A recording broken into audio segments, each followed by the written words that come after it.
ये पैगाम है भारत के हर कंटेंट क्रिएटर के नाम। जय भीम बड़ा सीधा हंसी, जय भीम। जय Bhim app available on the play store and Apple app store now. में आपका हार्दिक स्वागत। मैं ईशा भारत की राजधानी दिल्ली व आसपास की ताजा खबरों के साथ। युवा खा रहे हैं दर बदर की ठोकर। आर्मी में भर्ती की मांग को लेकर के जंतर मंतर पर डेरा। भारतीय सेना में भर्ती की मांग को लेकर देश के अलग अलग हिस्सों से आए हजारों युवाओं ने मंगलवार को राजधानी दिल्ली के जंतर मंतर पर रोष प्रदर्शन किया। नागौर जिले के रहने वाले 24 साल के सुरेश बिंचर तिरंगा हाथों में लेकर सड़क पर दौड़ते हुए पहुंचे।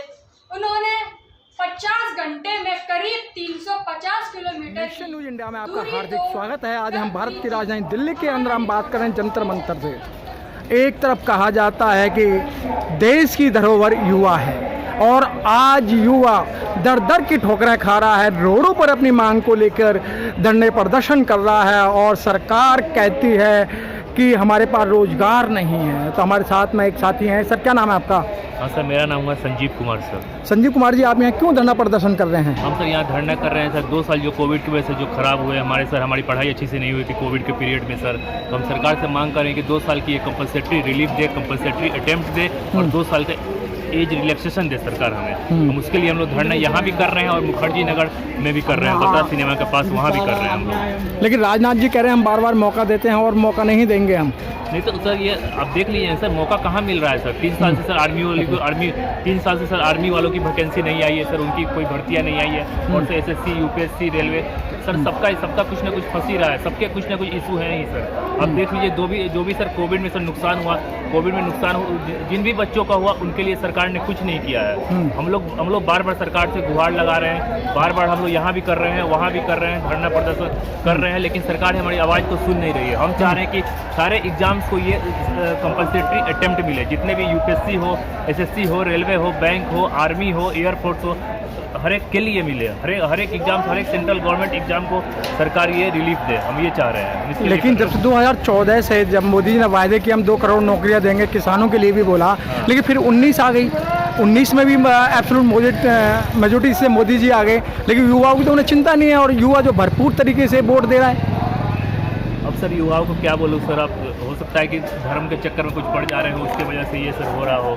सर धर्म क्या नौकरी देगा, धर्म क्या रोजगार देगा? नहीं देने वाला। हम तो लोगों को समझा ही रहे हैं कि सर अपने रोजगार के लिए, अपने मुद्दों के लिए, आपकी जो महंगाई है, बेरोजगारी है, जो भी ये मुद्दे हैं आपके बेसिक मुद्दों के लिए आप सरकार से आवाज़ लगाइए। लेकिन आप धर्म के चक्कर में हिंदू मुस्लिम में फंस रहे हैं, तो ये आप अपने ही कैरियर से, अपने जीवन से खिलवाड़ कर रहे हैं। सर धर्म के लिए वो बार बार जब हम युवाओं से बात करते हैं वो कहते हैं हमें राम मंदिर चाहिए, तो सरकार ने राम मंदिर बना ही दिया। हाँ, तो अब जिन्हें रोजगार नहीं चाहिए, जिन्हें अपने कैरियर नहीं चाहिए, जिन्हें कुछ जीवन में आगे नहीं बढ़ना है, वो अपने राम मंदिर की तरफ जा रहे हैं। हमें तो चाहिए, हमें रोजगार चाहिए, हमें आगे बढ़ना है, जीवन में कैरियर बनाना है। राम मंदिर अपनी जगह पे वो अलग चीज़ है, लेकिन रोजगार से उसकी हम कंपेरिजन नहीं कर सकते हैं सर। जो रोजगार भी जरूरी है वो अपनी जगह, धर्म क्या बोलते हैं, एक आस्था की चीज़ है वो अपने घर में, अपने साइड में अलग चीज़ है, लेकिन रोजगार अपनी ज़रूरी है। ये बेसिक नीड्स है हमारी, एजुकेशन, रोजगार, नौकरी, ये सब जो भी कैरियर बनाना, ये सब बेसिक है। इसके लिए हमें ये अलग मुद्दे हैं। लेकिन बेसिक तो आपकी सरकार ने सारी खत्म कर दी। एजुकेशन पे भी बार बार गाज गिर रही है, नौकरियां तो खत्म कर ही दी हैं। वो तो कर ही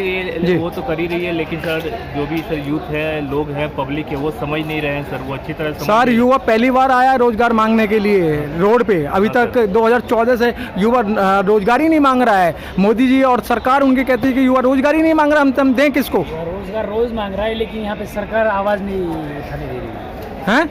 सरकार आवाज़ दबा रही है युवाओं की। युवा देश के लिए युवाओं की ज़रूरत है।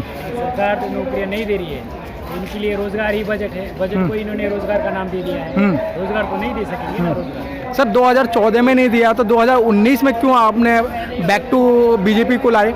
इसलिए लाए कि उन्होंने जो वादे किए हम उस वादे में फंस गए। हमने नहीं फंसे, पूरी भारत की जनता नहीं फंसी। नहीं, अमित शाह का बयान नहीं पढ़ा आपने कि जो बोला था वो तो जुमले थे?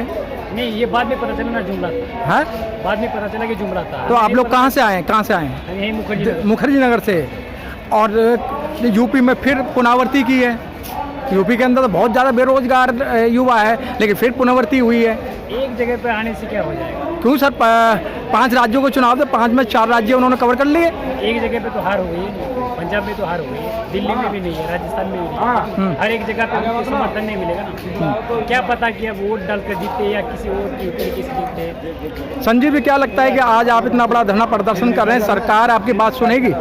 हाँ सर, उम्मीद है कि धीरे धीरे सर थोड़ा टाइम लगेगा, लेकिन धीरे धीरे सरकार हमारी आवाज़ को सुनेगी, क्योंकि हम लगातार कंटिन्यूस 24/7 मुखर्जी नगर में भी कर रहे हैं और यहाँ भी अब करेंगे। धीरे धीरे कभी यहाँ करेंगे, कभी वहाँ करेंगे, मतलब प्रोटेस्ट हमारा चलते ही रहेगा। हम सरकार से अपनी मांग को रखते रहेंगे, जब तक हमारी सरकार हमारी मांग को पूरी ना कर दे तब तक हम ये करते रहेंगे, तब तक हम रोड पे बैठेंगे। मुखर्जी नगर में भी हम रोड पे सो रहे हैं, रात को वहीं सो रहे हैं, वहीं नीचे। लेकिन संजीव जी, आपको पता है जब आपने रोजगार मांगा है और पुलिस ने लाठी बरसाया है, चाहे जंतर मंतर हो, चाहे यूपी हो, चाहे हरियाणा हो, चाहे बिहार हो। हाँ सर, वो तो बात है, लेकिन सर हम अपनी मांग को मनवा कर रहेंगे सर। इस बार तो मनवा कर रहेंगे, हमारा यही इस बार लक्ष्य है। कैसे भी हो इस बार सरकार से हम रोजगार मांग के रहेंगे। जो भी हमें चांस चाहिए, कंपलसरी अटेम्प्ट चाहिए, वो हम सरकार से इस पर लेके रहेंगे। लेकिन सर हटने वाले नहीं है। संजीव, इतना बड़ा धरना प्रदर्शन हो रहा है और हजारों की तादाद में युवा हैं, लेकिन सर जो मेन स्ट्रीम मीडिया है जिसको आप देखते हैं, आँख फाड़ फाड़ के देखते हैं कब हमारी खबर आएगी, लेकिन आज वो आपको कवर नहीं कर रहा है। हाँ सर, जो मेन स्ट्रीम जो मीडिया है वो तो आप जानते ही हैं कि गोदी मीडिया है, उनका नाम ही पड़ चुका है गोदी मीडिया जी। तो बस सरकार के बस वो चापलूसी में रहती है, आप जानते ही हैं। तो क्यों नहीं बहिष्कार करते उसका?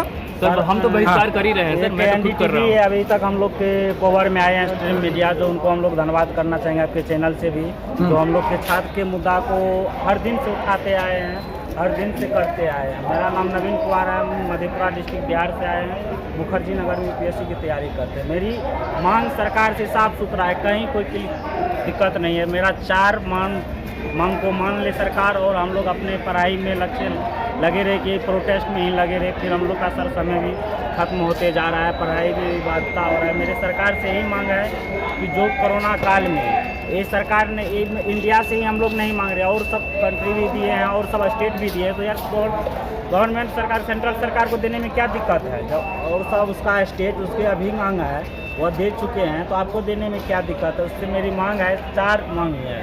जो 2 साल कोरोना काल में हम लोगों को कमी हुई पढ़ाई में, उसमें हमको 2 साल की कंपलसरी अटेम्प्ट दे दे और 2 साल के एज रिलेक्शन दे दे, और मेरी जो भी वैकेंसी आती है प्रत्येक वर्ष दे दे, चाहे हमको 10 ही सीट आए, 50 ही सीट आए, जो भी सीट मेरी खाली होती है वो हमको प्रत्येक साल चाहिए, और नियमित एग्जाम ले और पारदर्शिता के साथ ले, और यही सब मांग हम लोग का है।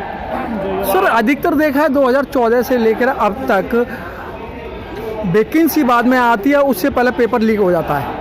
पेपर लीक के मुद्दे पे तो सारे एक हमने कह सकते हैं जो सरकार की ही कमी है, उसमें मेरी भी कमी होती है, जितना भी जनता है, और कुछ ऑफिसर रैंक की भी कमी होती है। पेपर लीक का मुद्दा एक गंभीर मुद्दा है, लेकिन इससे पहले तो नहीं था ना इतना तो नहीं था सर, ये तो नहीं था। भ्रष्टाचार की सरकार है, सीधी एक लाइन में अगर कहा जाए तो भ्रष्टाचार की सरकार है। तो क्या लगता है अब फिर मैं दोबारा संजीव जी, क्या ये आप सरकार आपके इन जो मांगे हैं इन पर गौर करेगी?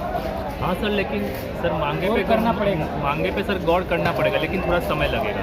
सरकार इतनी जल्दी ये सुनने वाले नहीं है, लेकिन हम सुनाएंगे। लेकिन आज आपकी बातों को नहीं आज आपने ज्ञापन दिया है और ज्ञापन देने के लिए गए हैं, अगर आज आपकी बातों को नहीं सुना जाता अगला कदम क्या होगा आपका? अगला कदम ये होगा सर कि अगर यहाँ से अगर युवाओं की आवाज़ नहीं उठाई जाएगी तो यहाँ से 2 कदम पे संसद भवन ने आगे की रणनीति ये होगी कि भारत के पूरे युवा को घेर लेंगे, सरकार को दिखा देंगे कि आपकी झूठी नीति साबित कर देंगे कि आप झूठे थे। सरकार के पास लाठी बहुत हैं, लाठी होते फिर हमारे पास भी दिल बड़ा है हमारा, युवा है। सरकार भगत सिंह, राजगुरु, सुखदेव, ये 3 ही क्रांतिकारी ने पूरे देश के लिए आज़ाद करे थे, तो आपको इस भारत में तो लाखों युवा है। एक बात सर, हम लोग बिहार से भी आए हैं, और ये बात जयप्रकाश नारायण की धरती से भी आए हैं, और जयप्रकाश नारायण ने छात्र आंदोलन को सफल करके दिखाया था। हम लोग भी ठान लिए हैं, जब तक मेरी बात को सरकार मानेगी नहीं तब तक हम लोग छोड़ेंगे नहीं सरकार को, चाहे जो भी करना पड़े, और लाठी बरसाए, गोली बरसाए, हम लोग खाने के लिए तैयार, और अपने आयु से शहीद हम हो जाएंगे यहाँ पे, लेकिन अपनी मांग को ही मांग के जाएंगे यहाँ।